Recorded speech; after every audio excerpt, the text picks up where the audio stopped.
The NBA play-in tournament was everything we asked for and more. From D'Angelo Russell scorching the Pelicans from 3, from Klay Thompson looking like he forgot how to shoot a basketball, to Nicholas Batum making it look like it's 2017 on the Hornets, to Brandon Ingram living up to the KD expectations, from Kobe White turning into 2011 Derrick Rose one night, to the next night the whole world questioning his most improved player case. This is everything you need to know about the 2024 NBA play-in tournament. Day 1 of the play-in tournament was Tuesday, where we saw the first two Western Conference matchups, the 7-seed Pelicans versus the 8-seed Lakers. Drives and feeds, corner, 3, Russell, bullseye! What a shot! And the 9-seed Kings versus the 10-seed Warriors. Fox the rebound, they want to keep pushing here. Sabonis gets deep, and Sabonis lays it in. The first of these two matchups was the Lakers versus Pelicans. And if you guys remember, this was actually the exact same matchup that could have sealed New Orleans the 6th seed and saved them from the play-in tournament. But LeBron, who became prime John Stockton for a night, had other plans. So oddly enough, we find these teams facing off in the play-in tournament once again. And at the beginning, it seemed like the Pelicans were fired up. They took an early lead in the first quarter, winning by 8 points at the end of that quarter. Everything was looking good for New Orleans until they had a nightmare second quarter, getting outscored 34-16. With LeBron getting it at the other end! Outside of Zion Williamson, the Pelicans had 6 other points that quarter. The Lakers' lead in the second half was looking pretty stable until the Pelicans went on a 15-4 run near the end of the fourth quarter, taking the score from 91-82 Lakers to a tied 95-95 game. And just when it started to look promising for the New Orleans Pelicans down the stretch, quite literally the worst possible thing happened to them. You thought you saw him grimacing and in pain. Well, he's headed to the locker room. We don't know the extent of the injury, but clearly not happy.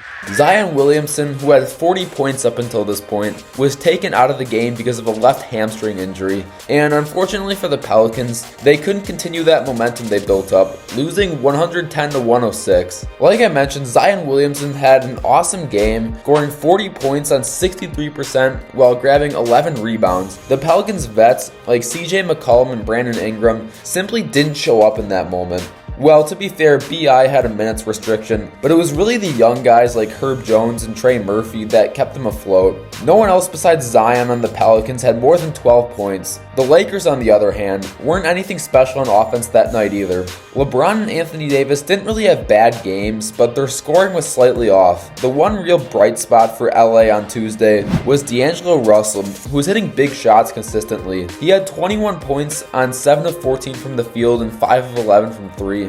This means that the Lakers are awarded the 7th seed and awarded to play the reigning NBA champs, the Denver Nuggets, who are the 2 seed. And even more exciting for the Lakers, including last year when the Nuggets swept the Lakers in the conference finals, the Lakers have lost 7 straight games to the Nuggets. The Pelicans will go on to play the Kings on Friday in New Orleans. Speaking of the Kings, the second game on Tuesday was the Kings versus Warriors, which was also an entertaining game. And this game was especially interesting because of the history the Kings and Warriors have with each other. Yes, I'm talking about last year's first round series, where Curry cooked the Kings so hard in that Game 7, it seemed like they forgot how to play basketball on their own floor. The Kings this year are 2-2 against the Dubs. The Kings prior to this honestly had no one believing that they could pull this game off, having key players like Malik Monk and Kevin Huerter injured, and of course no one likes to bet against Steph Curry. So vengeance was their only answer, and the Kings exploded in the first quarter, outscoring the Warriors 22-31.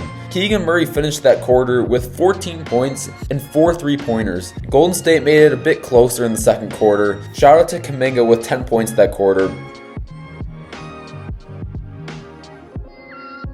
And unfortunately for the Dubs, things really didn't get much better in the second half, losing the game 118-94. The Kings' offense in this game was just insane. Keegan Murray was terrorizing the Warriors, shooting 8 of 13 from 3 this game. Sabonis had a near triple-double with 16 points, 12 rebounds, and 7 assists. De'Aaron Fox had 24 points. Harrison Barnes was knocking down shots. But the player that stood out to me the most while watching this game was Keon Ellis, who was looking like a prime Tony Allen on defense. defense, making Steph Curry, one of the greatest ball handlers in the world, look like he's never dribbled a basketball before. He finished with 3 steals and 3 blocks, and he was also contributing on the offensive side with 15 points. A great performance from an injury-riddled Kings. The Warriors, on the other hand, really let down a lot of people in this game. Steph Curry wasn't his normal self. I mean, 22 points off 8 of 16 from the field isn't terrible, but he just wasn't the same.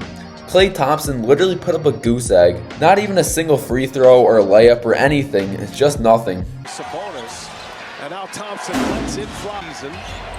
Thompson, that quick release, no good. Knowing they could not get out of the 10 spot. Klay Thompson trying to get Thompson going here. He's over, and Thompson tries. Thompson. Wow. Nope. I guess they got away with one on Thompson and so third quarter. Thompson shoots Murray. Thompson now pushes it. Scoops one to Thompson. They need it. Thompson defensively. Here is Thompson. Another miss. Outside of Curry, the Warriors struggled to find offense, which is pretty much the whole story of the Warriors this season. A pretty disappointing performance from possibly the last game of the big three of Steph, Klay, and Dre. The Kings will go on to play the Pelicans on Friday, and the Warriors will be watching them on their couch at home. And this wraps up day 1 of the play-in.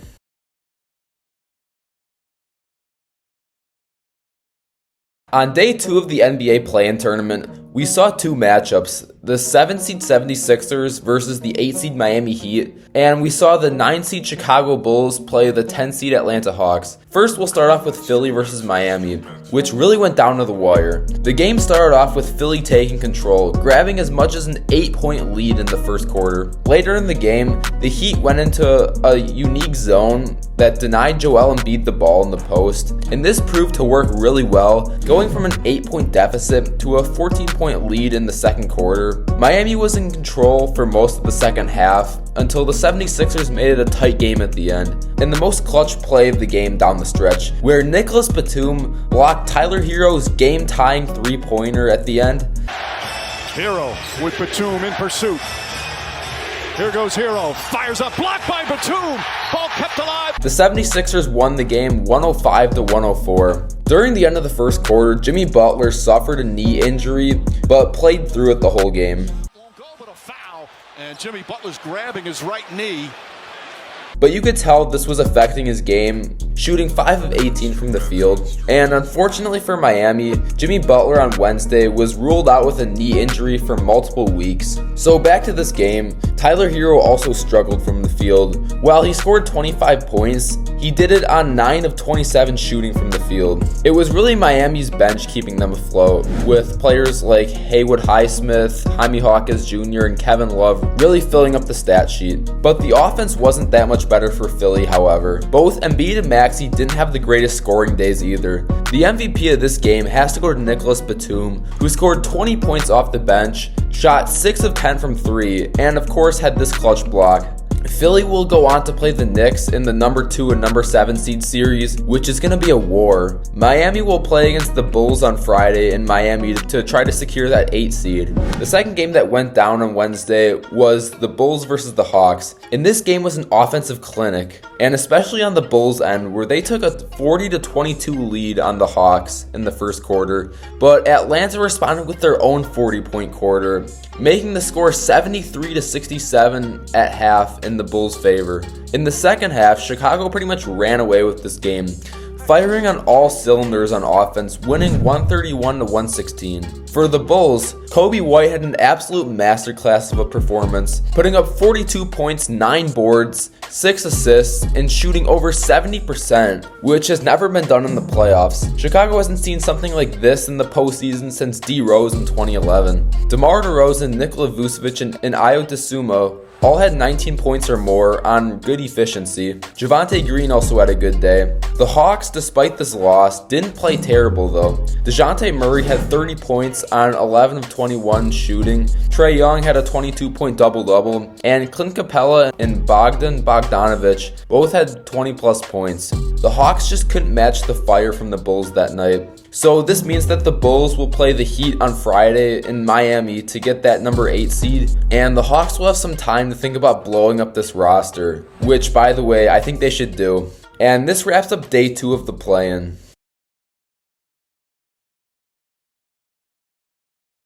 Day 3 and the final day of the play-in tournament was last Friday, where we saw the 8-seed Miami Heat battle the 9-seed Chicago Bulls, and then we saw the 7-seed New Orleans Pelicans battle the 9-seed Sacramento Kings. Both of these games would result in the winner playing against the 1-seed of their conference, and the losing team getting completely eliminated. It started off with the Heat versus Bulls, and there wasn't a lot of drama that went down this game. The Heat, despite having no Jimmy Butler or Terry Rozier, dominated the Bulls. The Heat got the lead around the 8-minute mark of the first quarter, where Jaime Jaquez made this and-one jumper, and the Heat never lost the lead ever since. The Bulls just looked completely out of whack. They just couldn't get anything going on offense. And with this type of blowout, you would think that the Heat were hitting every shot they took, but in reality, the Heat only shot 46% from the field. What really separated the two teams was the free throw differential, where the Bulls shot 8 of 10 from the line and the Heat shot 22 of 24. Kevin Love shot 10 free throws, by the way. In terms of the individual players,